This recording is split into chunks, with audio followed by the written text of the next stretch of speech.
I spent the entire night sewing my daughter's wedding gown, stitch by painful stitch, without even stopping to rest my eyes. Each needle pass was a memory. Every thread, a promise.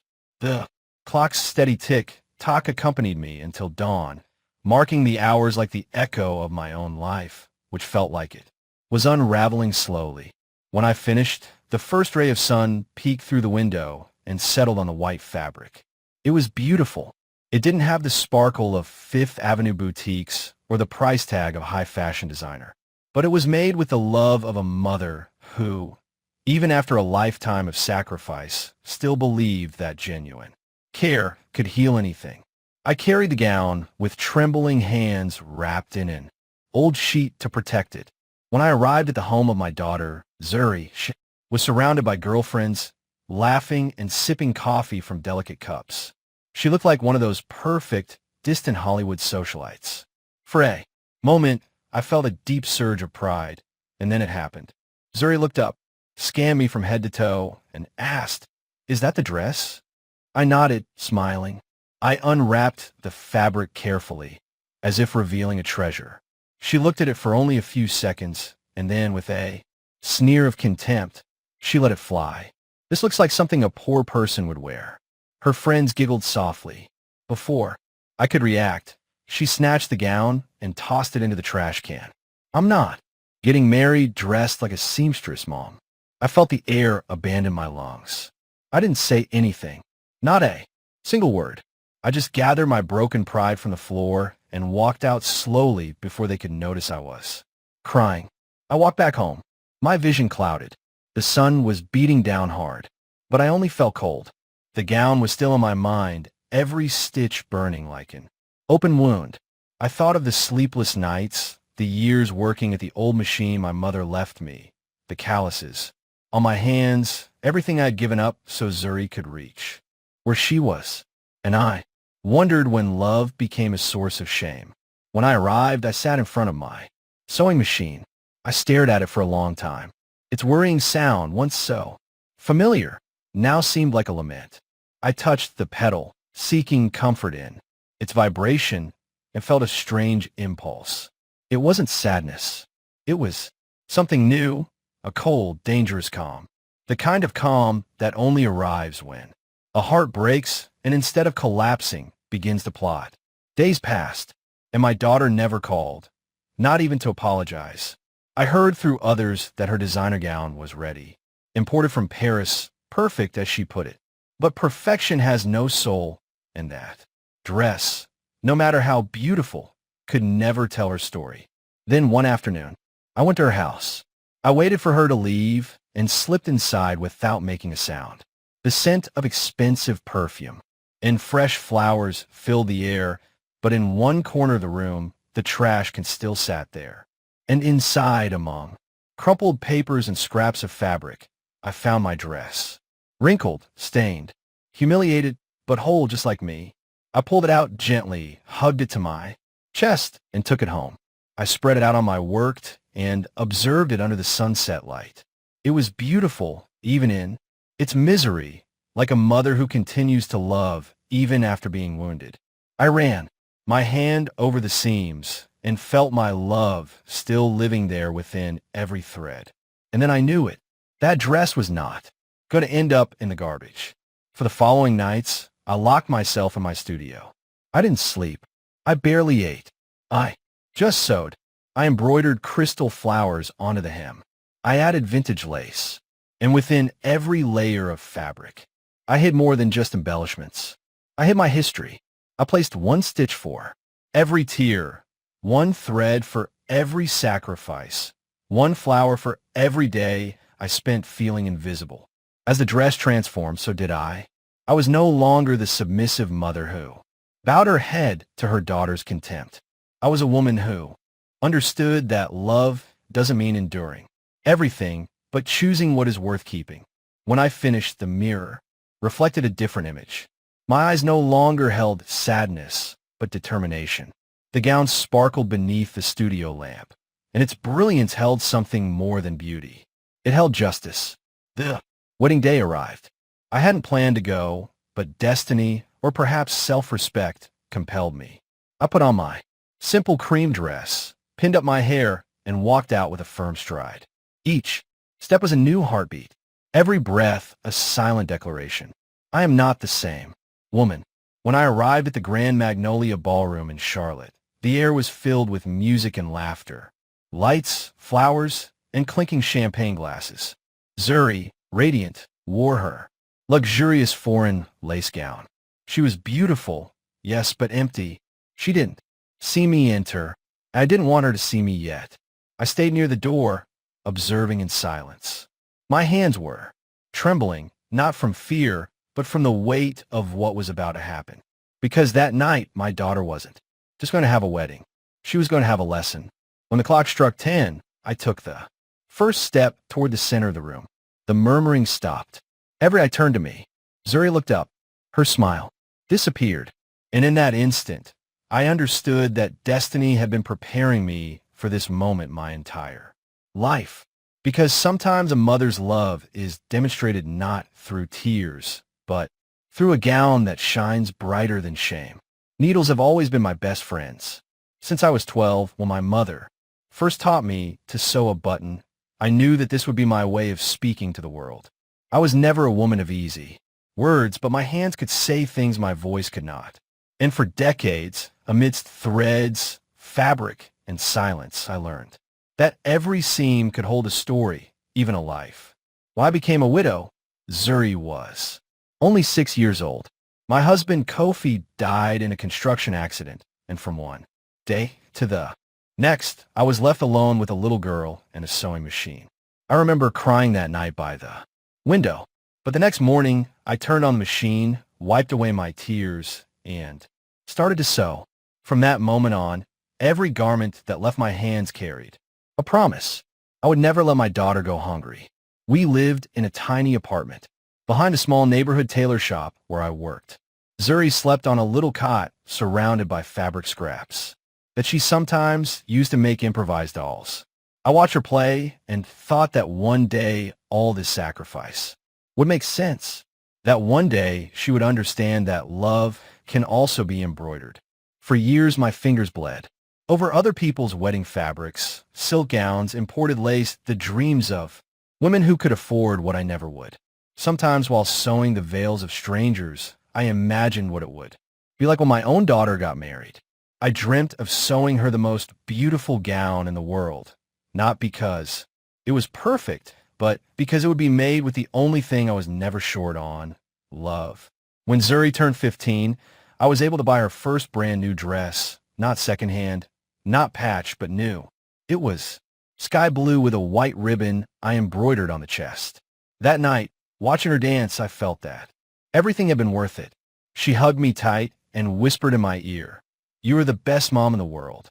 That phrase stuck with me. I didn't know that years later those same words would sound like a sad echo, like a broken promise. Zuri grew up, and over the years, she began to drift away from the world that had shaped us. She went to college in the city thanks to a small business loan I secured by selling my old car. She worked hard, moved up, and met different people. When she returned, she was a stranger. Her voice had changed, and her look had too. She no longer called me mama, but mother. And every time I spoke, I noticed a mix of annoyance and shame on her face. At first, I thought it was my imagination, but the signs were there, the calls she didn't return, the increasingly brief visits, and that comment she made one day without looking me in the eye. "I wish you had been able to get an education." That phrase pierced my heart like a needle because without knowing it, she was telling me that the love I gave wasn't enough. That my hands, the very hands that sweat her childhood, no longer held value in her world. Even so, when she told me she was getting married, I felt a pure, innocent joy. I thought I could finally give her the gift I had dreamt of for so many years, her wedding gown. I offered to make it myself, and although she hesitated, she finally accepted. I took it as a sign of reconciliation, an opportunity to mend what distance had broken. That night, I sat in front of the machine and prayed before starting. "Lord, guide my hands. Let every stitch be a blessing." I spent Whole days choosing fabrics I could afford. Ivory lace, soft tulle, and small pearls a client had left me as payment. Every thread carried a wish, every fold a hidden tear, and inside the lining, where no one else could see it, I sewed a tiny piece of my own wedding dress. It was my way of telling her, without words, take me with you. Daughter, even if you no longer see me, I will be there. But when it was all finished and she rejected it, it wasn't just the dress she threw in the trash. It was my story, my love, the invisible thread that still united us. That night, I didn't sleep. I stayed watching the machine turn off and thought of my mother, how she too sewed until she was exhausted. She always told me, daughter, women like us don't have swords or fortunes. Our strength is in our hands. And in that moment, I understood. My strength was not in being accepted, but in continuing to weave my own destiny, even if they unraveled it over and over again. I touched the stained fabric I had taken from the trash can again. I ran my fingers over the broken seams and felt my love still beating within it. I thought of all the times I hugged her without being hugged back. The uncomfortable silences, the "Mom, please don't come dressed like that" moments. And I understood that humiliation, if sown with patience, could also become a lesson because pain doesn't destroy, it transforms. And that transformation had already begun. Over the following days, something changed in me. I began to sew, not for her, but for myself. Every stitch was a way to heal. The thread ran smoothly, almost as if the machine understood my soul. I was no longer embroidering gown. I was embroidering my freedom. And though Zuri didn't know it, I already had a plan. On her wedding day, she would wear the dress she chose, but everyone would remember the one she scorned. Because some loves are forgotten and others are avenged with elegance, and mine was about to shine. The wedding day dawned under a gray sky.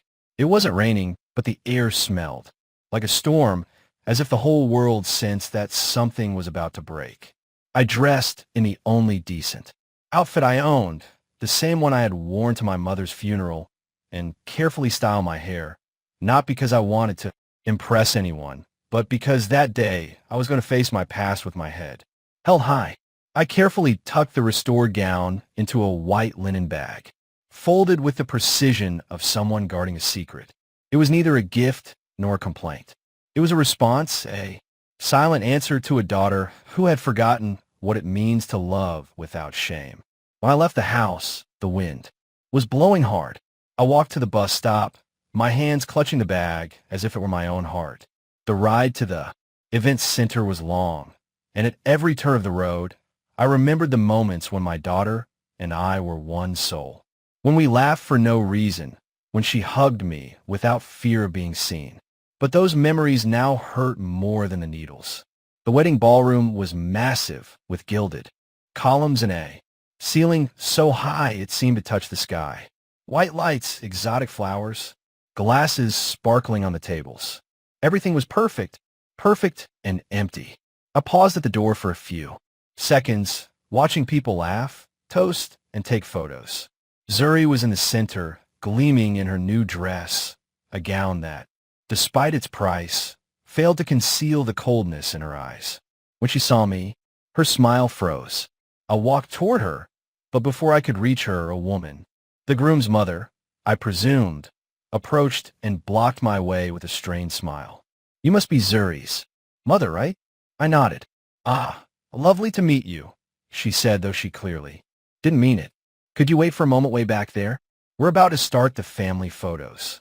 She looked me up and down with that judging gaze that weighs more than words, the same judgment I had endured in silence so many times, and I obeyed.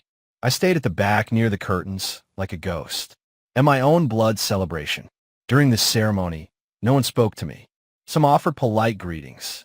Others simply ignored me. Zuri didn't even introduce me. I was not her mother that day. I was just an inconvenient memory. She preferred to hide. The music began.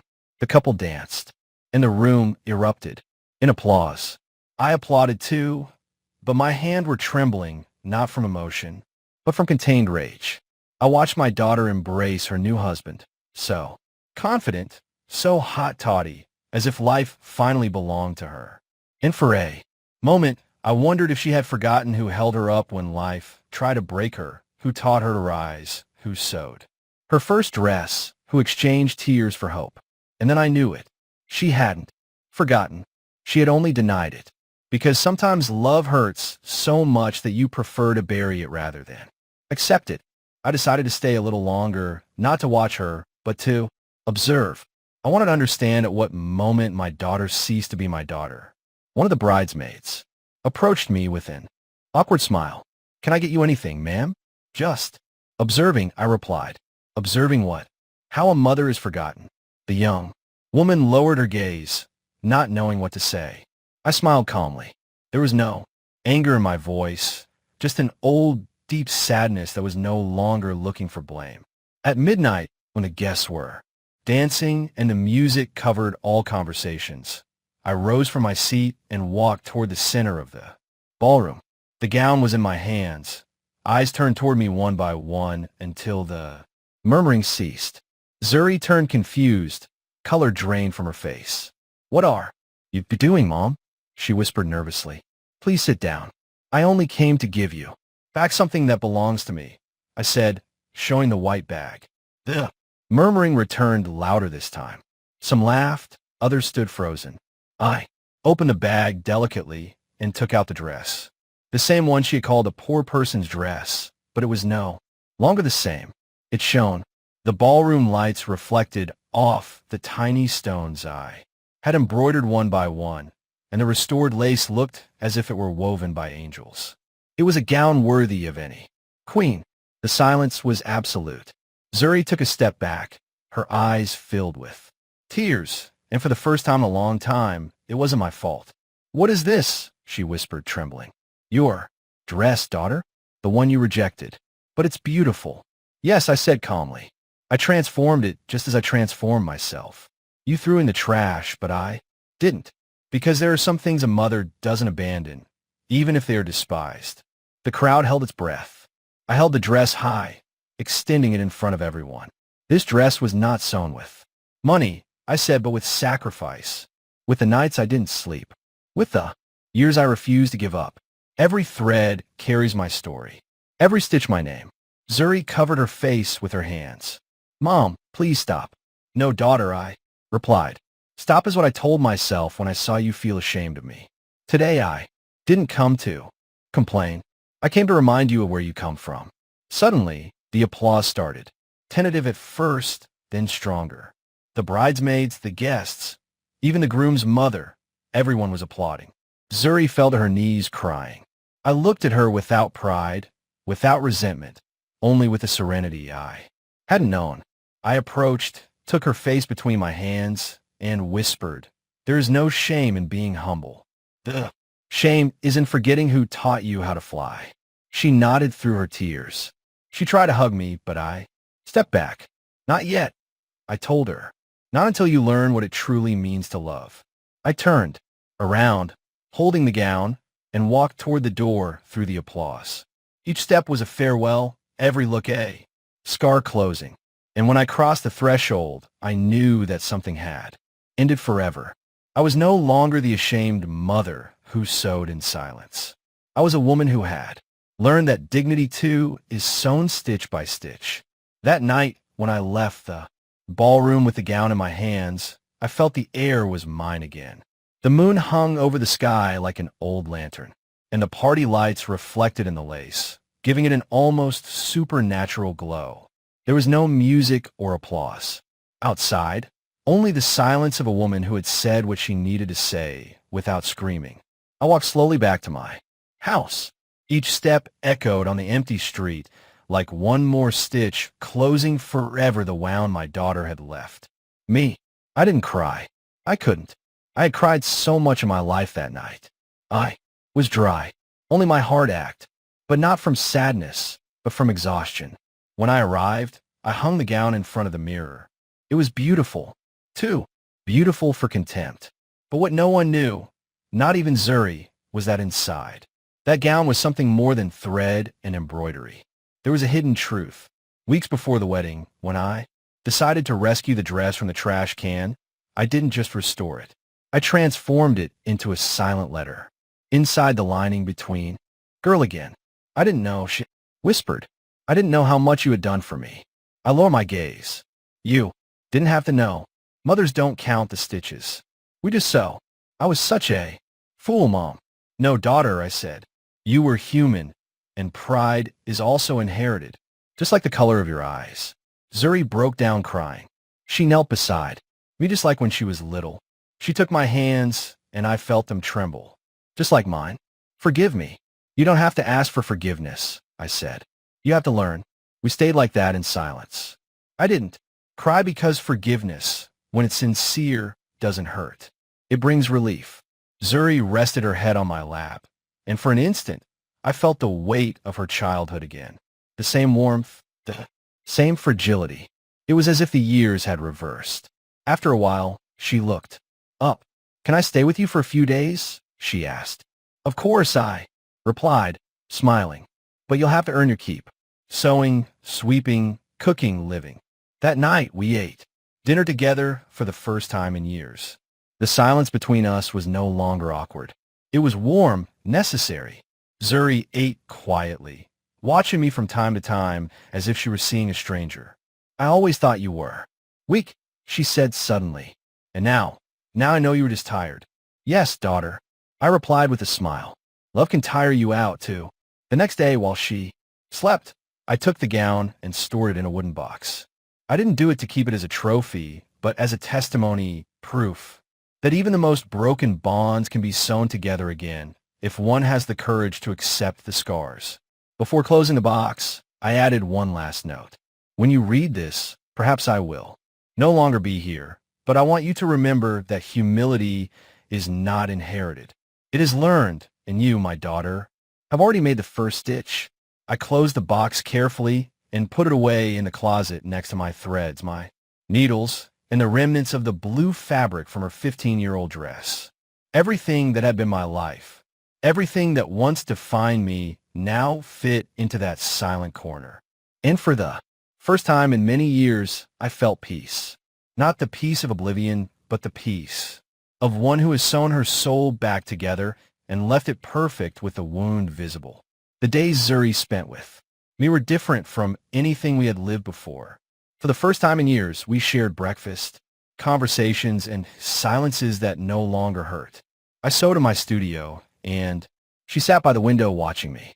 Sometimes she would awkwardly weave with me, pricking her fingers, laughing through tears when the thread slipped away. It was like seeing her become the girl who used to ask why Mom's dresses were always the prettiest, even if they didn't sparkle. But peace, like everything in life, doesn't last long when there are open wounds. One afternoon, as we were doing the dishes, the telephone rang. Zuri dried her hands and answered. Her face changed instantly. "It's Amani Ellington," she murmured. Her husband's mother, the same woman who had looked at me at the wedding as if I were hired help. Zuri listened in silence, nodding nervously. When she hung up, she told me in a low voice, "She's coming for dinner tomorrow. She says she wants to talk to me and to you." The mug in my hand slipped and crashed to the floor, shattering. "With me?" I asked. "Yes, Mom," she said. "It's important." "Then let her come," I said firmly, "but let her come with the truth, not just manners." That night I didn't sleep, not out of fear, but out of premonition. There was something about Amani Ellington that felt familiar, something I couldn't quite place. I spent the hours cleaning the tablecloth, polishing the silverware, preparing a simple dinner. Not because I wanted to please her, but because good manners are never lost, even if others ignore them. When the clock struck 8, the sound of the doorbell cut the silence of the house. Zuri opened the door. The woman walked in enveloped in an elegant coat and an overly strong perfume, one of those scents that tries to cover up the smell of the past. "Good evening," she said, barely glancing at me. "Good evening," I replied. "Please, come in." We sat at the table. For the first few minutes, no one spoke. Zuri feigned serenity, but her hand trembled on the napkin. Imani toyed with the silverware, avoiding looking at me. I waited because I knew that truths sooner or later unraveled themselves. I suppose you don't remember me, Amani finally began. No, ma'am, I said, but my memory does not forget the voices that wound, and yours at the wedding was clear. Zuri pressed her lips together. The woman sighed, lowering her gaze. You are right, and I came specifically for that reason. There was a long silence. Only the clock dared to speak. She continued, many years ago, when I was young, my mother had a seamstress, a woman who sewed better than anyone, even though she charged next to nothing. I was arrogant, haughty, and I treated her with contempt. I demanded miracles, made her wait hours to pay her, and sometimes didn't pay her at all. Until one day, that woman disappeared from the shop. I found out she had been widowed and had a little girl. My hands froze. My heart skipped a beat. What are you saying? I asked. The woman looked at me with moist eyes. That woman was you. For a moment, the world stopped. I remembered that tailor shop from so many years ago. I remembered her young face, her jewelry, her authoritative voice. Yes, it was her, Mrs. Ellington, the same woman who humiliated me for a single misstitch and fired me without pay. I didn't know. I whispered more to myself than to her. I didn't know Imani, replied, the day of our children's wedding. When I saw you in a ballroom, I knew who you were, but I didn't have the courage to approach you because shame weighs more than gold. Zuri looked at me horrified. You work for her, Mom? I nodded. Yes, daughter. And it was from her words that I learned never to let myself be humiliated again. Imani bowed her head. I came to ask for your forgiveness, Afia. You can't imagine how much I have carried that guilt. I thought money made me better. But when I saw you that night in the ballroom with that dress in your hands, I understood that I'd spent my entire life silently, admiring what I never had. Dignity, Zuri cried silently. I took a deep breath, looking at this woman who had hurt me so much. And for the first time, I didn't see an enemy. I saw someone who, like my daughter, had lived deceived by her own pride. Forgiveness is not asked for with words, Mrs. Ellington, I said calmly. It is shown with actions. I know. That's why I came. And what do you want to do now? Help. Help me do what? Open your own studio. Zuri looked up, surprised. My mother's studio? Yes, Imani replied. With your talent, you can teach other women. I can provide the capital, not to clear my conscience, but to do something good with what I once used to humiliate. I looked at her in silence. Inside, a part of me wanted to reject her offer, to yell that forgiveness cannot be bought with money. But another part, the wiser part, the one that had learned to mend wounds, told me that sometimes accepting help is also an act of self-love. All right, I finally said I accept, but with one condition. Anything you want, Imani replied. The studio will carry my mother's name. What was her name? Hope. Because that was the only thing I never lost. Zuri got up from the table and hugged me tightly. Mom, I can't believe it. Believe it, daughter. Life doesn't always offer revenge, but it does go in circles. And sometimes when the wheel turns, seamstresses teach queens how to mend their souls. Amani nodded, crying. You're right. Money runs out. Dignity is inherited. And humility, I added, is not washed away with money. It is earned with deeds. The dinner ended with a different silence. The silence of things that finally find their place. Before leaving, Amani shook my hand. Thank you for letting me in. Thank you for daring to come back, I replied. When the door closed, Zuri looked at me with eyes full of pride. Mom, I didn't know. You were so strong. No, daughter, I'm not strong. I just learned that the firm stitches are the ones made after you've been broken. The following night after that dinner, I slept restlessly. It wasn't guilt or excitement. It was intuition. There was something about Imani Ellington's words that didn't quite fit. Too much interest, too much remorse, too late. I woke up before dawn. The air smelled of damp earth, and the bird songs sounded distant, as if coming from another world. I poured myself a cup of coffee, and while the house remained silent, I took the dress box, opened it, and ran my fingers over the lace, over the notes I myself had hidden in the lining. I thought of my mother, her voice saying, "Truths, daughter, are not searched for. They are unsewn." And without knowing why, that phrase stayed with me all day. Imani returned a week later with papers in her hand and a carefully rehearsed smile. "I have the studio contract, AIA," she said. "So soon? I don't want to waste time. I've been thinking a lot about all of this." Zuri watched us from the table with that mix of joy and doubt that only children feel when they see their mothers approach old wounds. "Let's sit down." Imani unfolded the documents talking about loans, machinery, space, and employees. I nodded, but something about her tone felt strange. It wasn't just regret. It was fear. "What's the rush, Mrs. Ellington?" I asked her. "Rush? No, I just want to do things right." "I'm not talking about the studio. I'm talking about you." I looked her in the eye. "You have something you haven't said." Her face palled. She lowered her gaze. Her hands trembled on the tablecloth. Zuri frowned, not understanding. 30 years ago, she began, her voice trembling. "My mother didn't just have seamstresses. She also had secrets. I was young, reckless. I had a comfortable life, but it was empty. And then I met a man." A chill ran through my body.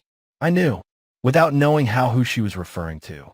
"His name was Kofi Bakery," she said, and the coffee caught in my throat. My breathing stopped. "That was the name of my late husband, Zuri's father." "What are you saying?" I asked, barely audible.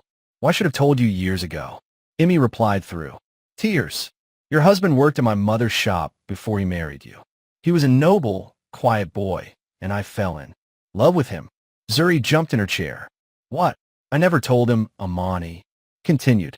"I never looked for him after he married you, but the day he died, I was there." The air grew heavy. Zuri looked at me horrified. "What is that?" "Me, Mom." I couldn't speak. Imani continued between sobs. "I went to the hospital because I found out through a friend. I arrived late. I only saw them moving him. He had an envelope in his hand, an envelope addressed to you, Afia." My eyes blurred. For years I had believed Kofi left nothing, that his death was as sudden as his silence. "An envelope," I whispered. Imani nodded. She pulled an aged, carefully folded piece of paper from her purse. "I kept it. I didn't know if I should deliver it. I thought you would hate me. But after the wedding, I knew I couldn't hold on to this any longer." My hands were shaking as I took it. The paper was yellowed, the edges worn. I opened it carefully. Inside, Kofi's handwriting was still firm, straight, unmistakable. "AIA, if you're reading this, it means I didn't get a chance to tell you what you deserve to hear. I was not a good husband or a good father, but there is something you do not know. Before you, I made mistakes. One of them has been following me until today. If a woman named Imani Ellington ever appears, do not hate her. Just tell her that I forgive her because she too was a victim of the same pride that destroyed me." The paper dropped from my hands. Zuri picked it up and read it in. Silence, tears streaming down her face. I stood looking at Imani, who was crying with her hands in her lap. For an instant, all the pieces clicked into place. The humiliation, the remorse, her insistence on making amends. It wasn't just guilt. It was redemption. "My mother destroyed a lot of people. Afia," Imani said through sobs. "And I followed her example until I saw you that night in the ballroom with your gown in your hands, and I understood that I also needed to ask for forgiveness for the inherited sins." I stood up slowly. I didn't feel anger, only a deep sadness because life has strange ways of joining the threads that we cut with hatred. "And why didn't you tell me sooner?" I asked. "Because it wasn't the right time," she replied. "Because forgiveness is not asked for until you can look the person you hurt in the eye." Zuri stood up, trembling. "Then my husband's father." "No," he interrupted gently. "That has nothing to do with you, daughter. Your father was mine. His past does not belong to us." I hugged her for the first time. I felt like we were closing a cycle that had been bleeding for decades. "Mrs. Ellington," I said finally, "if your intention was to ask for forgiveness, you have done so. but we don't need anything more. We can open the studio, but not to clear guilt. We will open it to teach other women that the past is not erased with luxury or with tears, but with purpose. She nodded, wiping her eyes. Thank you, AIA. And if you truly want to honor my husband's memory, do not forget this, I added. Wounds are not covered with silk. They are sewn with truth. That night, after she left, Zuri stood looking out the window. Mom, everything you lived through, everything you endured was for love, right? Yes, daughter, but not just for your father, for you too. Because one day, I understood that a mother's love is the only one that doesn't need applause. She rested her head on my shoulder, and in that silence I understood that sometimes justice does not come with shouts or revenge, but with the peace of knowing that the truth, no matter how painful, sets you free. The following week, when the emotions seemed to have calmed down, I received a letter. It was from an estate lawyer in the city. On the envelope, my name was written in elegant, old-fashioned script, Afia Bakery. For a second, I felt my heart stop. It had been years since I had seen that last name next to mine. Kofi had left me in many ways, first with silence, then with his absence, and now from the grave, he seemed to be speaking to me again. The envelope weighed more than I imagined. I opened it slowly with trembling hands, and inside I found a sealed letter and a small brown envelope closed with wax.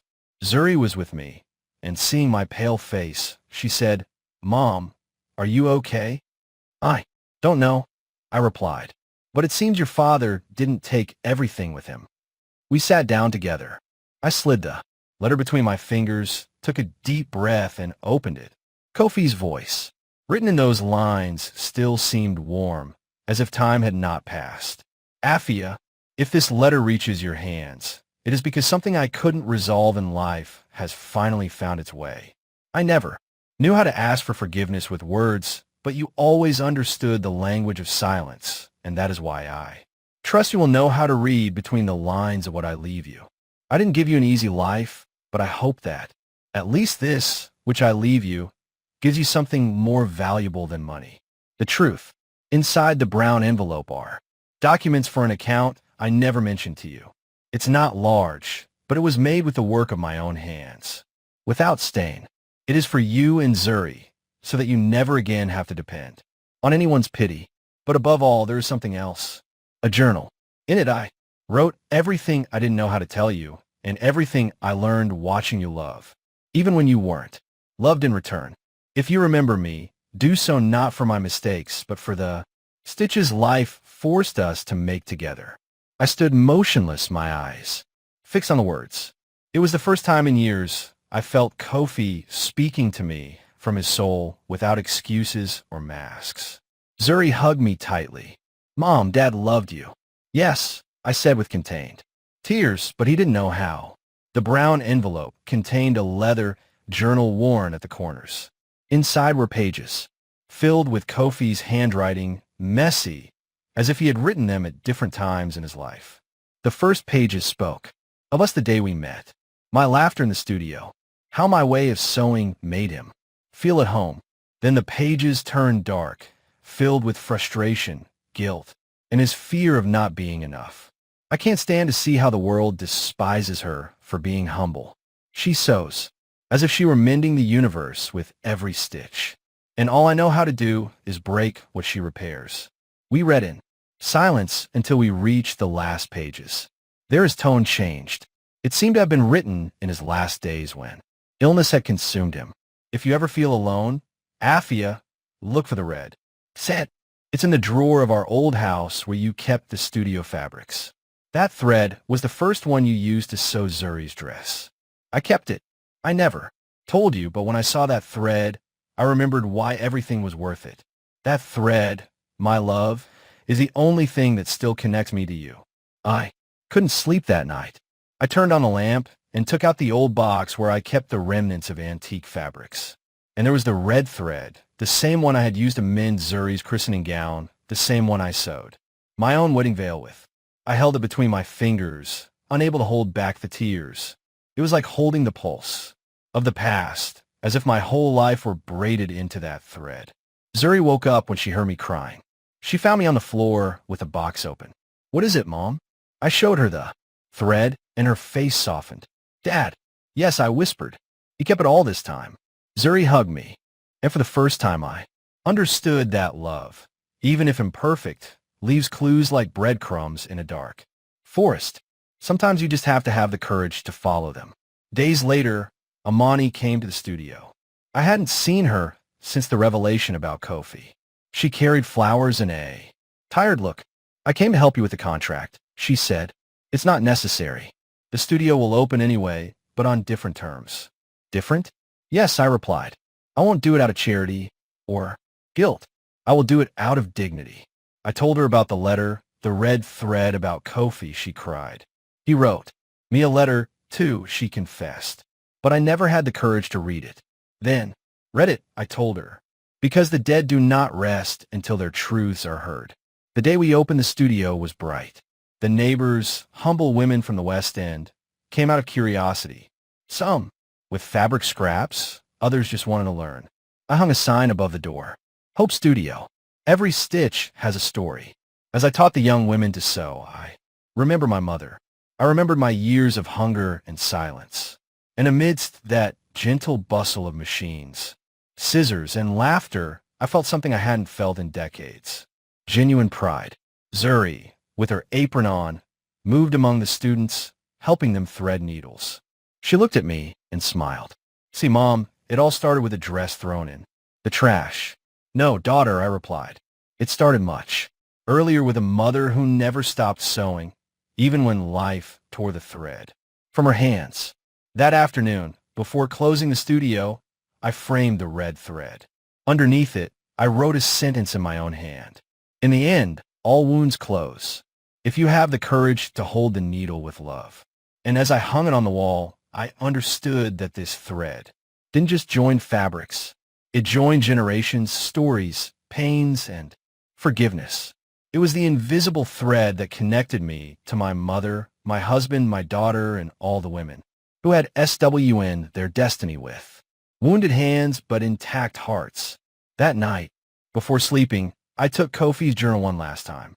On the final page, with faded ink, there was a sentence I hadn't seen before. "Love is not always sewn with thread. Sometimes it is sewn with resignation, and sometimes with the silence of one who waits to be understood in another life." I closed the notebook and turned off the light. And, in the darkness, with a tired but peaceful smile, I understood that I had already been understood. Several years have passed since that wedding, since that night when pride and love measured themselves face to face, and dignity finally prevailed over silence. Today, my hair is completely white, and my hands are full of small, fine scars like paths drawn by time. Each one of them tells a story, a dress, a tear, a minute hope. And though the days sometimes feel heavy, my heart feels lighter than ever. Hope Studio is still open. It's a lively place full of women who arrive with broken dreams and old fabrics, believing they are useless. And yet, with patience and love, they learn that everything, even what seems irreparable, can be shaped again. So now are not dresses. I sew souls. Every morning I open the windows and let the sun illuminate the rolls of fabric resting on the shelves. The smell of cotton and fresh coffee mixes with the laughter of the young apprentices.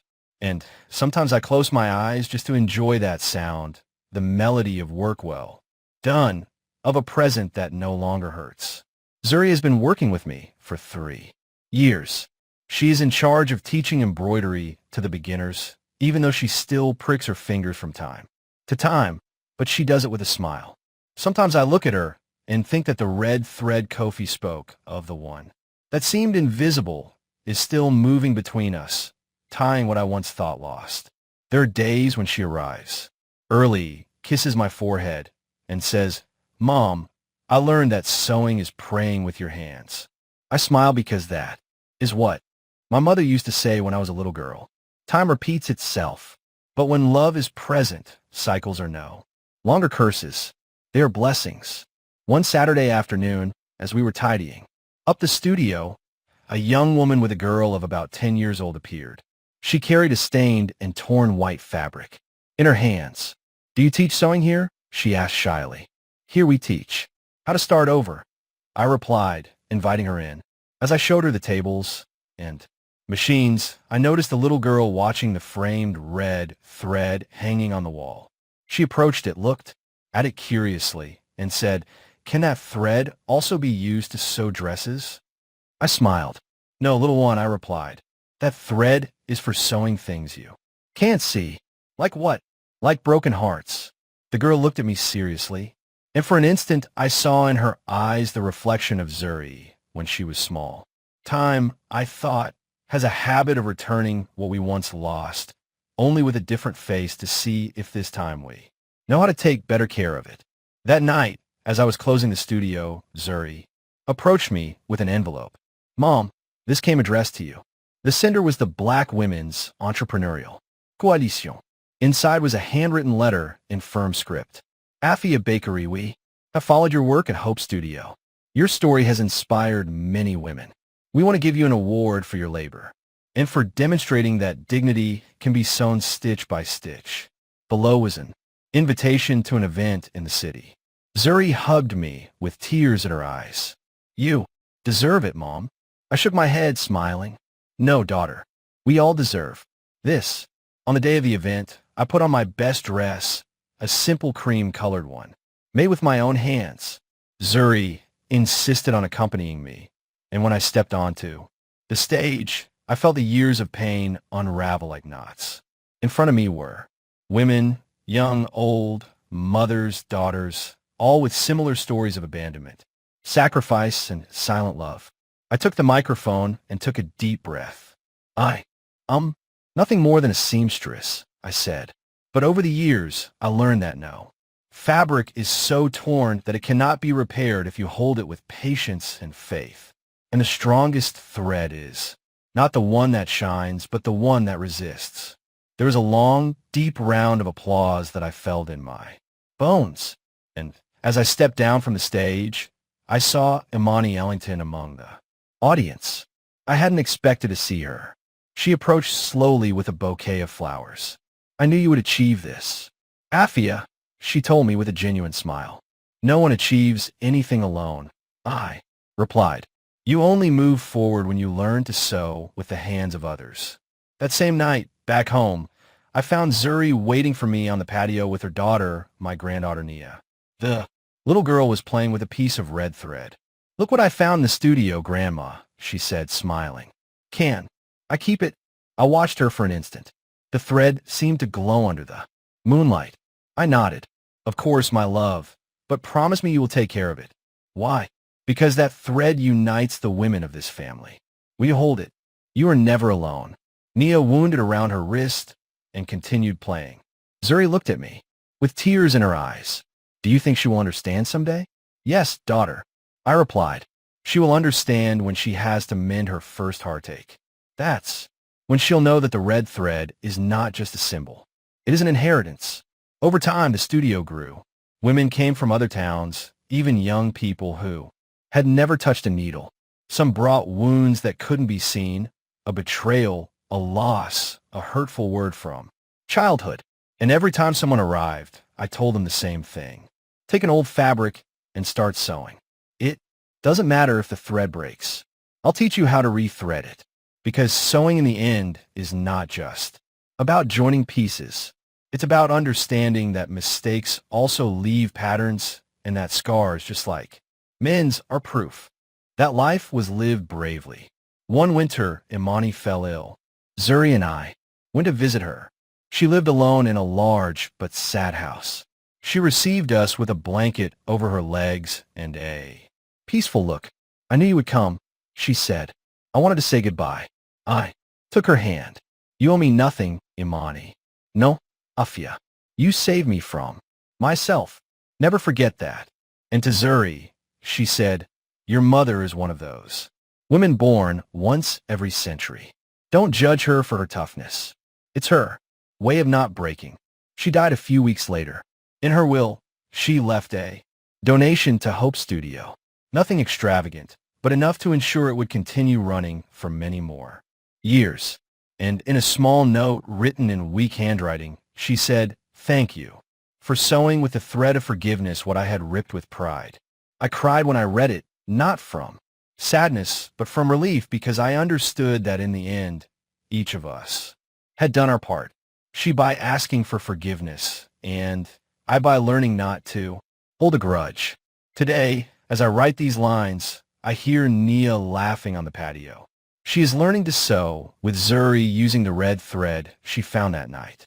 Her clumsy little hands move the needle carefully, and even though she pricks herself from time to time, she keeps smiling.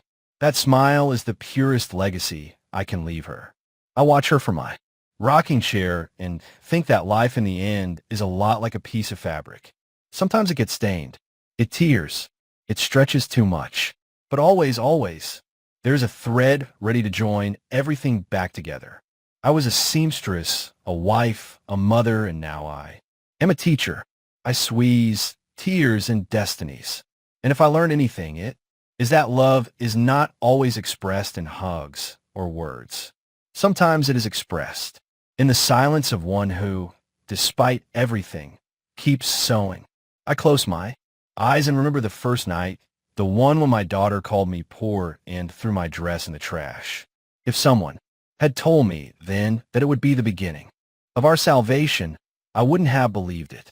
But now I know that the deepest wounds are not open to destroy us, but so that the light can enter through them. This will be my last story, the last stitch I make with these hands that are now trembling. But I am not afraid, because I know that when I am gone, Zuri and Nia will continue sewing with the same thread, uniting the remnants of a legacy made of love, dignity, and hope. And when the world judges them for being too simple or for giving too much without expecting anything in return, they will remember my words. There is no firmer stitch than that of a woman who has cried, because one who has cried knows how to hold the needle with love. I smile, close my eyes, and let the silence envelop me. The red thread rests on my lap, warm, vibrant, as if it still had a life of its own. And just before I drift off, I think I hear my mother's voice, soft, distant, saying, "You can rest now, daughter. The last stitch has been made." Sometimes people ask me if I would live through everything I went through again, if I would endure the humiliations, the tears, the silence once more. And I always answer the same. Yes, because every wound taught me to. So, with greater strength. Every scorn taught me not to beg for love. And every sleepless night reminded me that dignity is the only garment that must never be lost. Today I look at my hands and see in them the story of all the women who, like me, learned to sew not out of pleasure, but out of necessity. Women who mended shirts, hearts, and families. Women who did not wait for applause only, respect, and who understood that you do not need money to have value. My studio remains open, and every time I hear the sound of a needle piercing the fabric, I feel life whispering to me that nothing was in vain, because even though the years pass, the red thread is still there, uniting generations, uniting loves, uniting stories. Did you like the story? And which city are you listening from? Let's meet in the comments. If you like the story, you can support me by sending a super thanks so I can keep bringing more stories like this. Thank you so much for your sweet support. I'm looking forward to your comments on the story. On the screen, you can see 2 new life stories that I highly recommend. There's so much more on my channel. Don't forget to subscribe. See you in the next life story with love and respect.